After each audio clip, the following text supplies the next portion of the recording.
Kalau alkohol jelas mengganggu pola tidur, kafein, nikotin ini zat yang bisa menyebabkan ketergantungan atau kecanduan. Ketika dia tidak tercukupi nikotin atau kafeinnya, ya dia akan sulit tidur. Rumahnya di pinggir jalan, ya tadi suka nonton HP dulu sebelum tidur, atau tempat tidurnya ternyata tidak nyaman. Ya kan kita nggak tahu nih, anak-anak kos-kosan gitu, dia nganggep ya udah aku dapat kasur kayak gini ya biasa-biasa aja. Ternyata itu berdampak ke tubuhnya. Tidurnya jadi nggak nyaman, nggak mantep, akhirnya sulit tidur. Gitu. Kafein itu kan harusnya digunakan sebelum kita kerja, ya. Saya nggak melarang nih, ngopi-ngopi itu boleh, asalkan sebelum kerja, sebelum aktivitas, sebelum kuliah, silakan ngopi. Tapi masalahnya ada yang pulang kerja, pulang kuliah gitu ya, untuk santai-santai doang nih, apalagi yang perokok ya, sore, maghrib gitu sambil ngerokok, sambil ngopi, untuk apa kafeinnya? Akhirnya kafein yang membuat pompa jantung ini lebih kencang, nggak kepake, dan mengganggu pola tidur.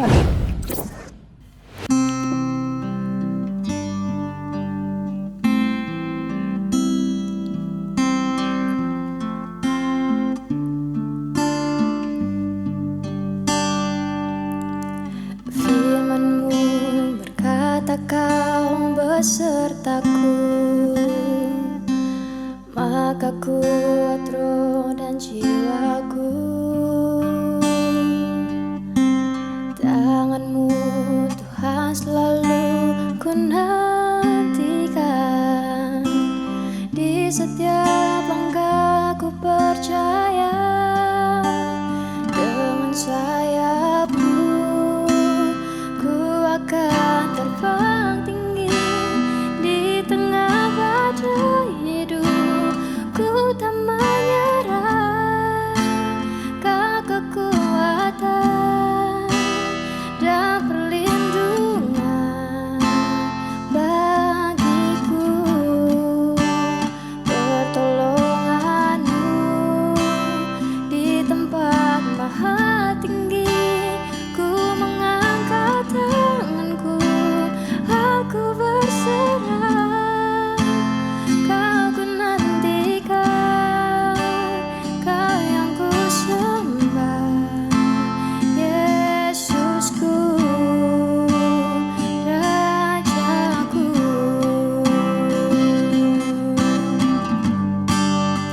Dengan sayap-Mu ku akan terbang tinggi di tengah badai hidup. Ku tak menyerah, Kau kekuatan dan perlindungan bagiku. Pertolongan-Mu di tempat maha tinggi.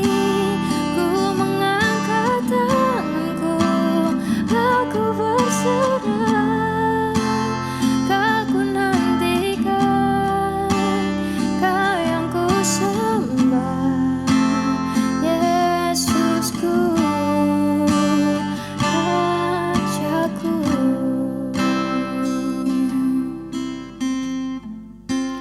Mari kita satu di dalam doa. Bapa yang baik, sebentar lagi kami akan berdiskusi bersama, akan mendengarkan sharing session terkait tema sleep disorder. Tuhan berkati, Tuhan sertai agar setiap pembicaraan kami, diskusi kami boleh mendapatkan wawasan yang lebih baik lagi, sehingga teman-teman yang mendengarkan podcast ini bisa mendapatkan manfaat yang begitu banyak. Terima kasih ya Bapa, kami serahkan sharing session hari ini ke dalam tangan-Mu. Amin.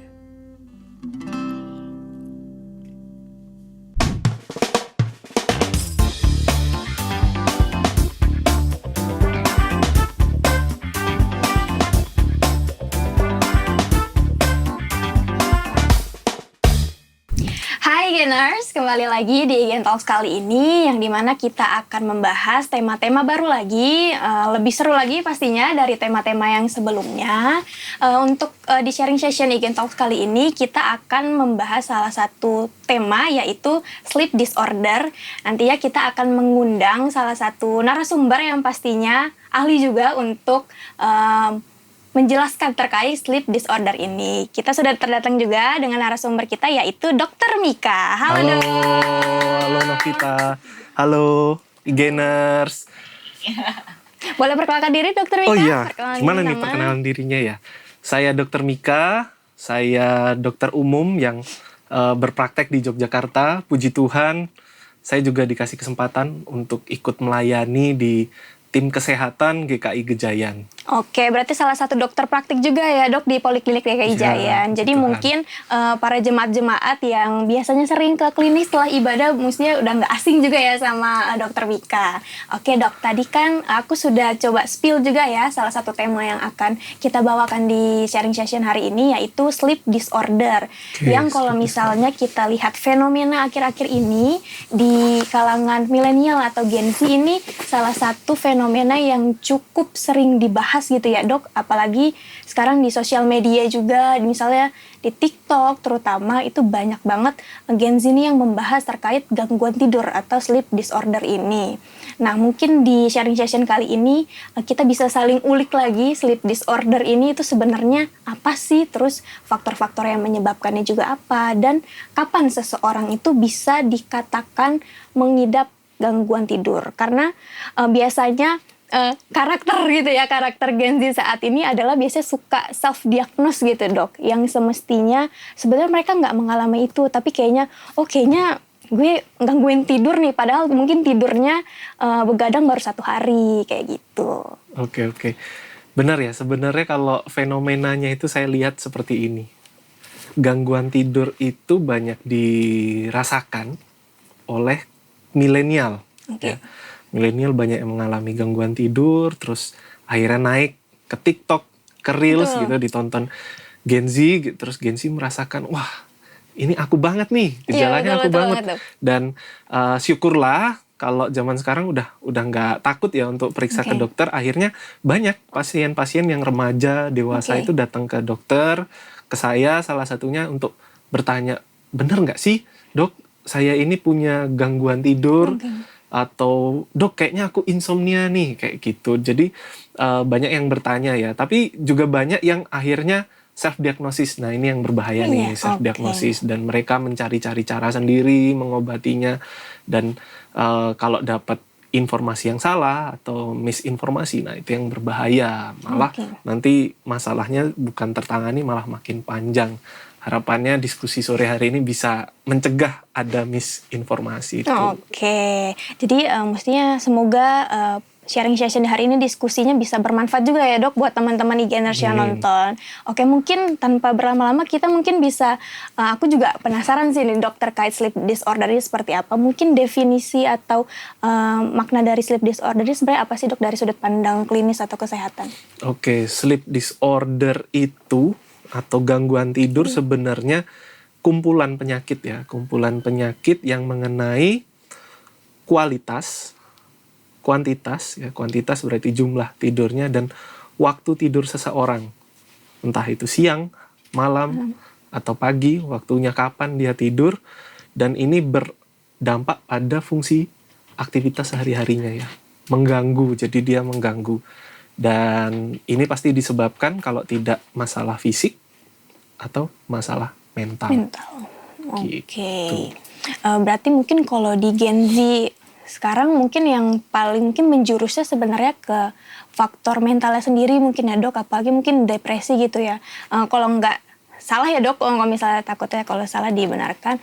Biasanya saya beberapa kali mungkin jurnal-jurnal yang dibaca itu kadang menyebutkan bahwa penyebab gangguan tidur tersendiri itu persenannya lebih besar disebabkan oleh depresi ini sendiri, gitu. Tapi sebenarnya kalau dari faktor ini sendiri itu ada nggak sih dok salah satu faktor yang memang kayaknya ini tuh memberikan persenan paling tinggi penyebab gangguan tidur, atau sebenarnya semua faktor itu sama rata aja? Oke. Jadi kayak fenomena gunung es ya, gunung es di mana tadi penyebabnya kalau tidak fisik, mental, atau bisa keduanya. Dan ini kita kalau dari data emang paling banyak karena faktor mental. Gangguan cemas atau depresi. Nanti gejalanya juga beda nih, gangguan tidur akibat cemas atau depresi. Tapi balik lagi, tadi kan gangguan tidur itu kumpulan penyakit nih. Ada banyak ternyata di gangguan tidur itu ada banyak. Salah satunya insomnia yang paling banyak ya. Insomnia ini paling banyak sekali ya. Gangguan tidur, waktu tidurnya nggak bagus, kualitas tidurnya juga nggak bagus. Terus ada sleep apnea ya. Jadi dia mengorok sampai berhenti nafasnya ya, obstruktif. Juga ada narkolepsi. Dia gampang tertidur di siang hari. Saking lelahnya dia sambil nyetir bisa tidur, waktu kuliah bisa tidur. Terus ada juga parasomnia. Jadi dia sulit membedakan realita ketika dia tidur dan ketika dia sadar. Nah, kalau lihat proporsi paling banyak, sebelum kita bicara proporsi paling banyak penyebabnya apa, gangguan tidur yang paling banyak sendiri itu adalah insomnia. Insomnia yang paling banyak pada remaja, dewasa, bahkan sampai lansia pun banyak yang mengalami insomnia. Dan kalau untuk penyebabnya itu akan beragam. Berarti sebenarnya kalau faktor-faktornya ini berarti luas ya dok, gak hanya salah satu faktor aja, banyak hal yang menyebabkan gitu ya dok. Benar sekali. Sama ini mungkin lucu juga kali ya dok, sebelum kita masuk ke mengetahui tentang faktor-faktor penyebabnya, kadang ada beberapa mungkin dari teman-teman milenial sekarang atau Gen Z itu yang kadang kenapa mereka tuh mungkin takut sama jadi diagnosis tersendiri, karena sekarang kan teknologi tuh udah maju ya dok. Kita bisa sebenarnya mungkin cek, gejala-gejalanya kayaknya kayak gini deh, kita cek di Google. Tapi ternyata di Google itu keluarnya malah penyakit-penyakit, kenanya kanker otak, tumor, itu jadi hal-hal mungkin yang membuat mereka jadi, ini pikirannya malah jadi kemana-mana yang semestinya mungkin mereka bisa keadaan emosi atau mentalnya lebih aman, tapi karena mendapatkan informasi-informasi yang seperti itu, mungkin jadi stresnya jadi lebih bertambah gitu dok. Oke. Benar banget. Padahal ya, kalau banyak remaja atau dewasa bahkan yang konsultasi di klinik GKI Gejayan ini, mereka searching takut nih, jangan-jangan dia kena depresi. Itu yang masih sedang ke berat ya. Yang berat sekali jangan-jangan dia ada tumor otak karena dia sulit tidur sampai sakit kepala. Ternyata setelah konsultasi kami lakukan anamnesis ya, wawancara, ternyata mereka hanya mengalami gangguan tidur yang karena gangguan irama sirkadian. Irama sirkadian itu kayak jam tubuh kita mengatur kapan kita ngantuk, kapan kita terjaga. Dan ini ada hormon yang berperan namanya hormon melatonin, hormon ngantuk ya. Nah, hormon ngantuk ini harusnya pas malam oleh irama sirkadian akan diproduksi banyak supaya mengantuk. Masalahnya hormon ini akan diserap lagi, jadi udah dikeluarin, akan ditarik beramai-ramai itu kalau kita terpapar sinar UV. Makanya kalau normalnya manusia zaman dulu itu ngantuk, terus ada sinar UV dari matahari akan terbangun. Kalau zaman dulu cuma dari matahari. Kalau sekarang dari gadget kita nih ada sinar UV. Sinar UV-nya jadi ketika masuk jam 9 malam, remaja-remaja itu udah mulai ngantuk nih, tapi kebiasaan. Sambil mau tidur aku buka HP deh, scrolling. Atau aku sambil tipis-tipis nonton Netflix deh. Nah, ketika dia nonton itu, masuklah UV. Sinar UV, akhirnya dia nggak ngantuk. Dan itu terjadi terus-menerus. Berminggu-minggu, berbulan-bulan terjadi. Akhirnya dia irama sirkadiannya terganggu. Jadi ini adalah insomnia yang diakibatkan gangguan irama sirkadian. Sebenarnya ini penyebabnya paling ringan. Ya, masih bisa diatasi dengan mengembalikan irama sirkadian. Tapi karena mereka panik, mereka searching di Google, wah ini karena apa nih? Wah, jangan-jangan depresi, jangan-jangan kena kanker otak. Akhirnya misinformasi atau disinformasinya di situ. Oke, saya baru tahu nih dok, berarti ternyata sinar UV ini bisa di salah satu penyebab juga ya, kenapa mungkin beberapa orang tuh bisa terjaga terus dan susah tidur ya dok? Iya, benar sekali. Sama kalau boleh tahu ada lagi nggak sih dok faktor-faktor penyebab sleep disorder itu sendiri? Kalau faktornya itu tadi kan balik lagi nih, fisik dan juga mental. Ya, semua yang sifatnya mengganggu psikis seseorang pasti dia akan menyebabkan gangguan tidurnya. Dan fisik ini ya penyakit-penyakit ya, nyeri Jadi kalau orang habis operasi pasti sulit tidur, ya. Terus fisik apalagi metabolisme, orang dengan hipertensi yang punya alarm sakit di pundaknya, sakit di mana-mana, ya kan sulit tidur.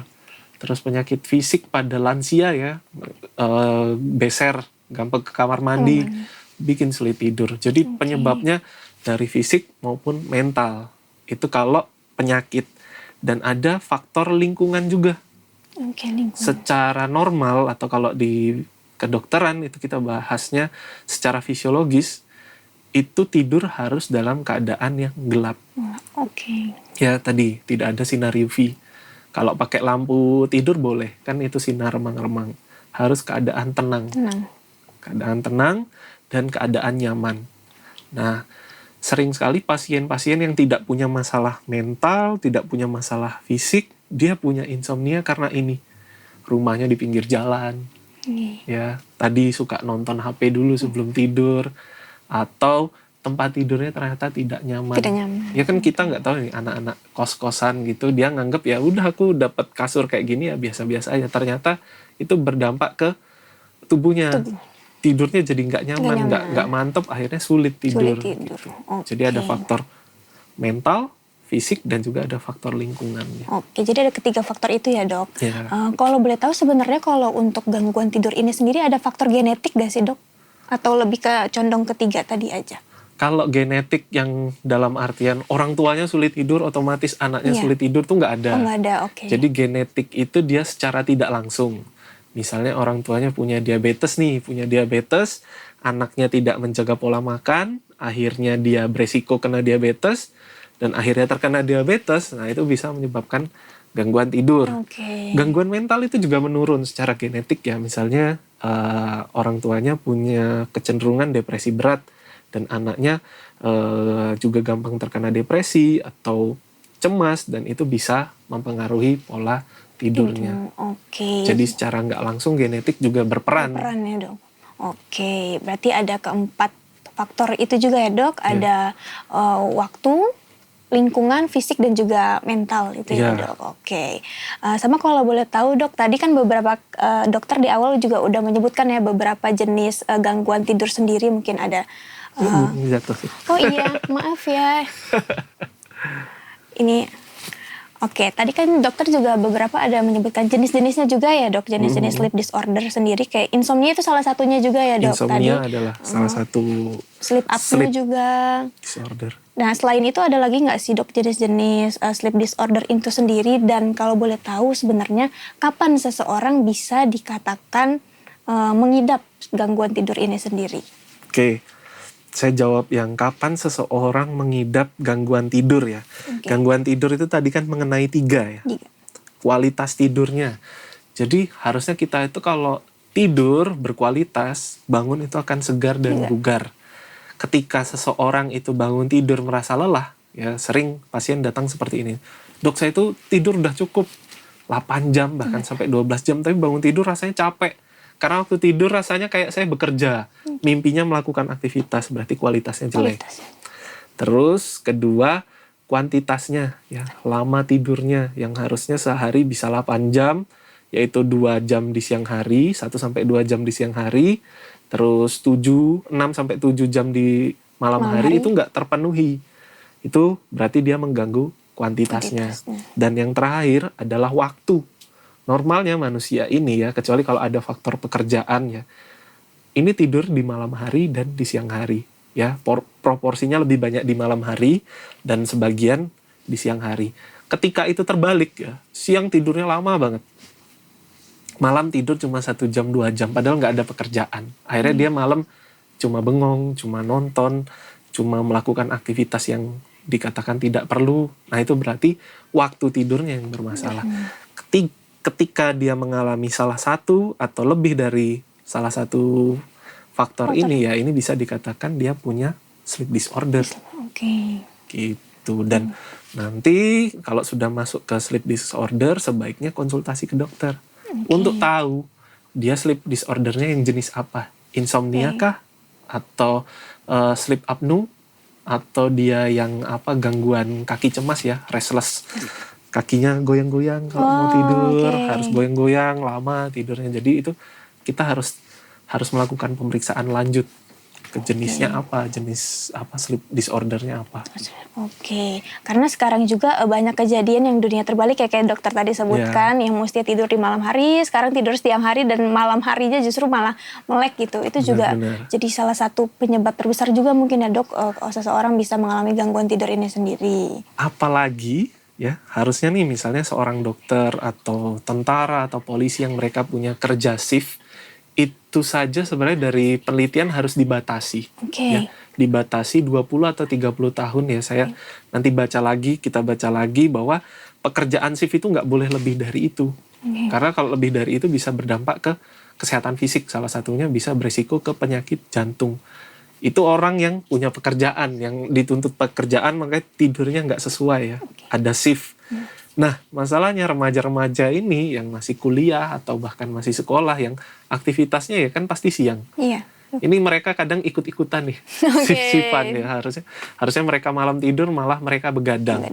Kalau begadang sesekali nggak apa-apa, misalnya ada tugas atau lagi ada event nih, salah satunya nonton bola kan malam-malam nggak apa-apa. Tapi kalau ini terjadinya tiap hari, nah itulah baru mulai tidak sehat pada remaja dan dewasa ya. Terutama. Berarti terkait mungkin diagnos terkait gangguan tidur ini sendiri juga langkahnya gitu banyak juga ya dok ya. Dari dokter umum harus melakukan anamnesis terlebih dahulu. Kalau memang gangguan tidurnya sudah ditentukan ini masuk ke jenis apa. Kalau memang termasuk gangguan tidur yang berat bisa dirujuk ke spesialisnya, entah itu psikiatri atau ada fisioterapi. Fisiologi. Fisiologi. Jadi ada dokter yang mendalami fisiologi tidur itu ada. Jadi benar sekali ya kalau seorang pasien datang ke dokter umum tentunya dia mengeluhkan gangguan tidur, kita akan cari tahu jenis gangguan tidurnya apa, derajatnya bagaimana, penyebabnya apa ya. Nanti akan dibagi lagi. Kalau penyakitnya itu masih dalam kompetensi dokter umum, maka kita akan tangani dengan edukasi dan juga obat-obatan yang ada. Tapi kalau ternyata dia, contohnya nih, dia punya gangguan depresi berat atau gangguan campuran cemas depresi atau gangguan bipolar, itu kan spesialistik sekali ya ke dokter jiwa, kesehatan jiwa atau dokter psikiatri. Maka kita harus rujuk karena kalau cuma dikasih obat tidur sama dokter umum ya pasti dia tidur.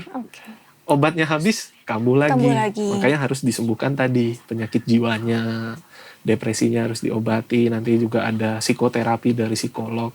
Terus misalnya dia punya gangguan nyeri, ya nyeri pada tulang belakang. Biasanya pada orang tua ya, pada lansia-lansia, low back pain, nggak bisa tidur. Kalau kita cuma kasih obat tidur, ya nanti obatnya habis dia kan sulit tidur lagi. Makanya harus kami rujuk ke dokter saraf atau neurologis gitu. Nanti untuk terapinya bisa dibantu oleh dokter rehabilitasi medik atau bisa konsultasi ke dokter-dokter yang mendalami fisiologi tidur gitu. Jadi nggak hanya fokus untuk gimana seseorang ini bisa tidur, tapi harus disembuhkan dulu juga ya dok penyebab yang menyebabkan gangguan tidur ini. Sama dok kalau boleh mungkin bisa sharing ke teman-teman IGNers juga. Kalau untuk kita kan tadi bahasnya mungkin gangguan tidur yang berat mungkin ya. Tapi kalau mungkin kalau teman-teman yang lebih ke nggak masuk ke gangguan tidur tapi memang sulit banget nih tidur seminggu misalnya cuma tidur kayak tadi kuantitasnya terganggu, ada nggak sih dok regulasi waktu yang mungkin bisa dilakukan sama remaja-remaja, gimana caranya mungkin mereka tidurnya ini bisa, pola tidurnya bisa lebih baik lagi? Jadi kalau ini sering nih saya temuin, dia sehat, nggak punya penyakit metabolik kayak diabetes, hipertensi, nggak punya penyakit mental ya, hidupnya biasa, tidak ada masalah kecemasan, depresi, terus tidak ada gangguan nyeri juga, pokoknya fisik dan mentalnya normal, tapi tidurnya bermasalah. Balik lagi kita tarik ke fisiologi tidur atau tidur manusia normal. Tadi lingkungannya ya harus tenang, harus redup, harus nyaman. Itu harus dia penuhi. Jadi kita tanya, kamu tidur gimana? Lampunya dinyalain atau enggak? Mainan HP atau enggak? Jadi kita tangani dulu semua. Sudah dari situ kita cari pola hidupnya yang lain, makan makanannya gimana. Karena zat-zat yang masuk ke dalam tubuh itu bisa mengganggu pola tidur. Misalnya alkohol, ya alkohol, Kafein terus kafein, ya nikotin. Karena kalau alkohol jelas mengganggu pola tidur, kafein nikotin ini zat yang bisa menyebabkan ketergantungan atau kecanduan. Ketika dia tidak tercukupi nikotin atau kafeinnya, ya dia akan sulit tidur. Atau kalau kopi nih, kalau misalnya dia tidak terbiasa terkena kafein, ya. Kafein itu kan harusnya digunakan sebelum kita kerja, ya. Saya nggak melarang nih ngopi-ngopi itu boleh, asalkan sebelum kerja, sebelum aktivitas, sebelum kuliah, silakan ngopi. Tapi masalahnya ada yang pulang kerja, pulang kuliah gitu ya, untuk santai-santai doang nih, apalagi yang perokok ya. Sore, maghrib gitu sambil ngerokok, sambil ngopi, untuk apa kafeinnya? Akhirnya kafein yang membuat pompa jantung ini lebih kencang, nggak kepake, dan mengganggu pola tidur. Ya, jadi tadi lingkungan, pola makan, dan juga ada yang namanya mindfulness. Ya. Jadi ketenangan batin. Ya. Sebenarnya dia nggak ada masalah, tapi pola nafasnya nggak dijaga, ketenangannya nggak dijaga gitu. Biasanya saya suruh mengatur pola nafas. Biasanya kan kalau saya lihat banyak nih remaja-remaja yang karena hidupnya banyak kesibukan, pola nafasnya nggak teratur. Nafasnya pendek-pendek. Gitu. Saya suruh tarik nafas yang dalam. Tahan 3 detik, hembuskan pelan-pelan. Coba deh. Kan Novita nyoba ya. Gimana nih, Dok?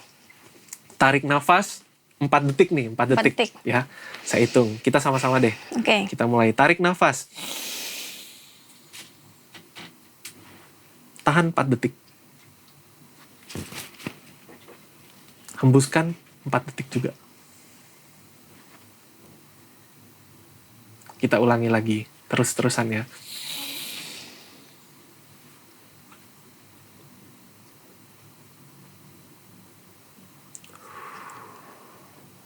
Akan terasa beda. Ya, lebih enteng. Dan itu yang sering digunakan juga dalam meditasi dan lain-lainnya. Itu mindfulness itu sangat membantu sekali untuk yang mungkin aktivitasnya sibuk ya, aktivis-aktivis, pokoknya pulang terima mandi sudah bersih tidur. Padahal badannya masih kencang-kencang semua ya, kaki dipakai seharian tidak pernah malam-malam direndam air hangat, tangan dipakai ngetik seharian tidak pernah malam-malam dikasih minyak yang hangat atau direndam air hangat. Tubuh itu tidak pernah direlaksasikan. Nah itu akhirnya yang menyebabkan salah satunya tadi sulit tidur. Itu tadi lingkungan, asupan ya zat, pola dan makan, juga relaksasi diri. Jadi gaya hidup juga sangat menentukan juga ya, Dok, kualitas tidur seseorang itu nanti akan seperti apa. Benar sekali. Tadi kan kita udah bahas mungkin lebih ke sudut pandangnya kedokteran gitu ya, Dok. Karena kita ini kebetulan kontennya GKI Gejayan, Kristiani. Coba kita mau kaitkan ke dalam Alkitabiah mungkin ya, Dok. Kalau dari Kristiani sendiri, gimana sih, Dok, iman Kristen itu mengajarkan tentang pentingnya istirahat dan tidur yang sehat dalam menjaga kesehatan fisik dan mental? Di Alkitab tuh dijelaskan nggak, Dok? Kalau di Alkitab dijelaskan bagaimana menjaga tidur itu nanti mungkin banyak ahlinya ya, teologis atau pendeta-pendeta yang di GKI ahli. Cuman saya mau ada cerita lucu nih. Jadi ada pasien saya datang dengan keluhan kolesterolnya tinggi, hipertensi juga, padahal masih umur sekitar 28 ya sampai 30. Dia bilang begini, "Dok, saya sudah 6 bulan tidur itu tidak nyenyak." Lalu saya berdoa, kan di Alkitab dikatakan mintalah akan diberikan. Dia berdoa supaya dapat bisa tidur nyenyak, bisa tidur nyaman dan berkualitas. Setelah berdoa, besoknya itu ada pemeriksaan kesehatan di kampusnya, dia cerita. Dicek kolesterolnya ternyata tinggi, tensinya tinggi ya. Terus dia masuk ke overweight, hampir obesitas. Dia bilang, "Gimana ini cara kerjanya, Dok? Saya tuh minta supaya bisa tidur nyenyak, malah dikasih hal yang bikin saya makin gak bisa tidur." gitu. Makanya saya sekarang ke dokter ini untuk disuruh ngobatin ini kolesterol saya, hipertensi saya. Padahal saya mintanya tidur nyenyak, sekarang malah makin nggak nyenyak. Terus saya cuma bilang begini, disimpan dulu Mas untuk doa Mas terkait mintalah maka akan diberikan. Kita coba obati dulu ya. Apa yang Mas rasakan selama ini? Ya ketika tidur sini saya nggak enak, kencang-kencang, badan itu rasanya pegel semua.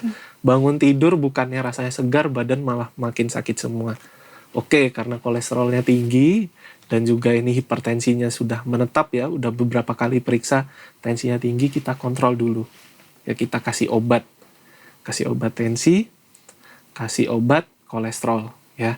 Hipertensi sendiri kan ada yang minum obat jangka panjang ya. Yeah. Nah, kalau hipertensinya ada penyebabnya, misalnya karena kolesterolnya tinggi, itu misalnya kolesterolnya udah diobati, obat hipertensi bisa stop. Itu nanti topiknya terkait hipertensi. Saya obati hipertensinya, saya kasih juga obat kolesterol, dan berhubung dia sudah 6 bulan tidurnya nggak enak, saya kasih obat yang bisa membantu tidur. Dia berobat. Saya sarankan 2 minggu kontrol. Biasanya pasien-pasien yang butuh pengobatan jangka panjang saya suruh kontrol 2 minggu. Dia kontrol 2 minggu. Dok, ini obat tidurnya enak banget. Karena dia mikirnya tidurnya karena obat tidur ya. Tidurnya enak banget. Ini berarti jawaban dari doa mintalah akan diberikan. Tunggu Mas, masih simpen dulu ya. Sekarang saya hentikan obat tidurnya. Kemarin itu untuk mengobati selama ini Mas 6 bulan gak tidur nyaman. Sekarang kita cek lagi kolesterolnya. Oke, kolesterolnya udah mulai menurun nih, tapi belum sampai target. Tensinya sudah mulai normal. Kita obati. 2 minggu dia kontrol lagi. Dok, ternyata benar. Tanpa obat tidur, kolesterol saya terjaga, tensi saya normal, saya bisa tidur nyenyak. Ya. Jadi emang jawaban doa itu nggak semerta-merta mukjizat. Minta kita bisa tidur, jreng Tuhan langsung kasih tidur. Padahal kita punya hipertensi, punya kolesterol, atau punya kecemasan. Nah itu harus diobati. Jawaban Tuhan adalah mempertemukan pasien ini ke ahlinya. Ya dalam hal ini ketemu saya obati untuk hipertensi sama kolesterolnya. Puji Tuhan, setelah kolesterolnya diobati, saya suruh olahraga, dia nggak perlu minum obat hipertensi terus-menerus. Karena beda kan, ada hipertensi esensial sama non-esensial. Dan dia yang tipenya bisa berhenti minum obat. Dan akhirnya memperbaiki pola hidup, makannya dijaga nih anak kos-kosan, gorengan, olahraga ya. Jadi jawaban Tuhan nggak cuma dia bisa tidur, dia bisa mengubah pola hidupnya, makan, olahraga, dan dia juga jadi melek. Kalau ada masalah kesehatan ya jangan ragu berobat ke dokter. Ini salah satu cerita unik nih di pelayanan secara Kristiani ya. Oke, mungkin makna tersiratnya Tuhan itu pengen kita juga sebagai anaknya juga tahu sebenarnya kita ini harus menjadi orang seperti apa, gaya hidupnya harus dijaga, gak hanya melulu doa, harus langsung ada jawabannya saat itu juga. Oke, nah kalau boleh tahu Dok, ini terkait Alkitabiah lagi, ada gak sih ajaran atau prinsip dalam Alkitab yang dapat diterapkan untuk membantu seseorang Kristiani untuk mengatasi gangguan tidur? Oke, kita review lagi tadi ya penyebabnya. Misalnya gangguan mental nih, cemas, depresi ringan yang masih bisa dikelola secara mandiri, ya masih bisa masih bisa diobati secara diri sendiri. Misalnya ada masalah ringan, maka ayatnya sambil kita buka aja ya, daripada salah nih. Kita buka terkait cemas nih, terutama cemas. Kalau depresi mungkin sedikit lebih berat. Kalau cemas, kita setuju bahwa Tuhan membimbing kita untuk bisa tidur. Itu dari Matius 6 ayat 34. Matius 6. Kayaknya saya tahu nih ayatnya Dok nih. Apa tuh isinya? Oke, Matius 6 ayat 34. Sebab itu janganlah kamu khawatir akan hari besok, karena hari esok mempunyai kesusahannya sendiri. Kesusahan sehari cukuplah untuk sehari. Ini mengobati untuk overthinking. Ya. Banyak nih, nggak cuma Gen Z, milenial, bahkan untuk dewasa-dewasa itu banyak sekali yang overthinking. Padahal kalau dari kita anamnesis atau wawancara, masalahnya nggak berat. Ya. Dia cuma cemas ringan. Cuma kecemasannya yang ringan ini, overthinkingnya membuat dia nggak bisa tidur. Ya. Gitu. Jadi dokter akan bisa melihat ini ringan atau beratnya dari fungsinya dia masih ringan ya.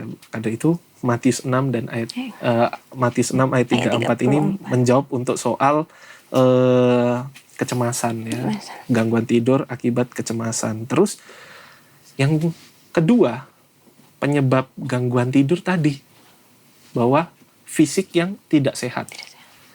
Termasuk dalam itu ada asupan alkohol ya, rokok ya, nikotin dan juga kafein, dan juga tidak olahraga, makannya sembarang. Kalau ini saya setuju dengan 1 Korintus 6 ayat 19 sampai 20. 1 Korintus 6.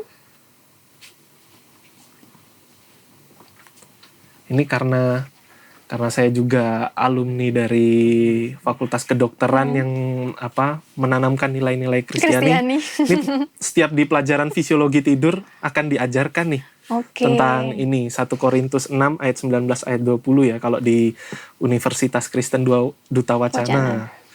Jadi isinya, atau tidak tahukah kamu bahwa tubuhmu adalah bait Roh Kudus yang diam di dalam kamu, Roh Kudus yang kamu peroleh dari Allah, dan bahwa kamu bukan milik kamu sendiri ya. Kamu bukan milik kamu sendiri, sebab kamu telah dibeli dan harganya telah lunas dibayar.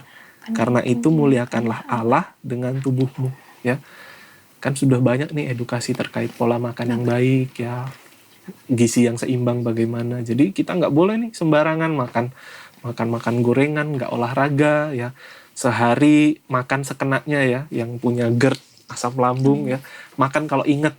Nah ini jadi masalah utama juga buat gangguan tidur. Makanya kita kalau dari Alkitab harus menjaga kesehatan ya. Jangan maunya makan, maunya tidur, tapi nggak bisa menjaga pola makan dan pola olahraga. Itu namanya menggunakan bait Allah dengan semena-mena. Terus satu lagi contoh, kita nggak boleh lari dari kewajiban.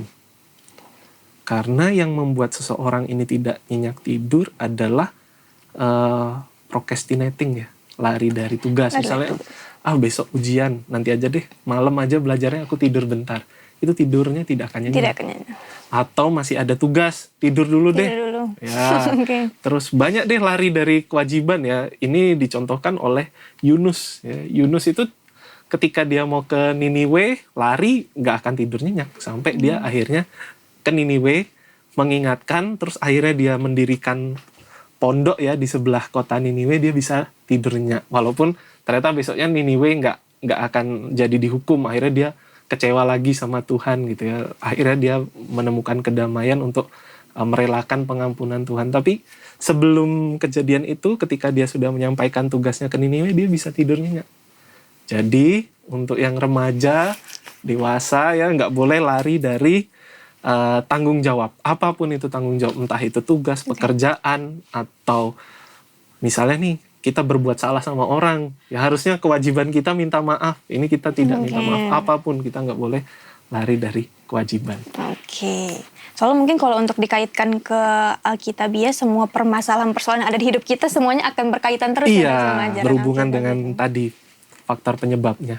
Oke dok, tadi kita udah banyak bahas banget ya terkait sleep disorder, dari pengertiannya sendiri, faktor-faktornya, jenis-jenisnya juga. Tadi juga dokter udah jelaskan kapan sih seseorang itu bisa didiagnos mengalami gangguan tidur. Jadi mungkin untuk teman-teman IGNers mungkin mulai setelah mendengar sharing session ini tidak untuk mendiagnos dirinya sendiri. Kalau memang merasa ada gangguan tidur ataupun sulit tidur, bisa langsung ditanya kepada ahlinya supaya nanti bisa dicek lebih lanjut. Oke dok, tadi kan kita udah sharing sessionnya dari awal sampai tadi dikaitkan juga sama Alkitabiah. Boleh sebelum sharing session ini tutup, dokter boleh berdoa buat teman-teman IGNers supaya sharing session kita terberkati. Oke, berdoa ya. Oke. Kita berdoa untuk sesuai dengan tema hari ini. Oke, boleh dok. Oke, mari kita satu dalam doa. Tuhan Yesus, terima kasih atas kesempatan-Mu. Hamba-hamba-Mu boleh bersekutu dan boleh sharing.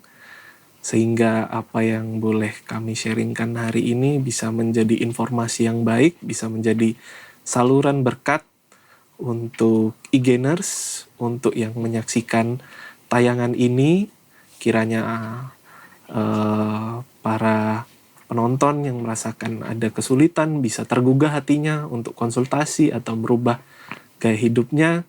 Dan juga untuk penonton-penonton yang Engkau karuniakan kesehatan, tidur yang nyenyak, boleh bisa memperhatikan pola hidupnya dan bisa mencegah dari gangguan-gangguan tidur. Terima kasih Tuhan atas berkat-Mu yang tiap hari telah melindungi kami di malam hari, di tidur kami, menjauhkan kami dari mara bahaya, menjauhkan kami dari orang yang ingin berbuat jahat. Terima kasih Tuhan atas bala tentara yang Engkau kirimkan yang melingkupi kami ketika kami tidur.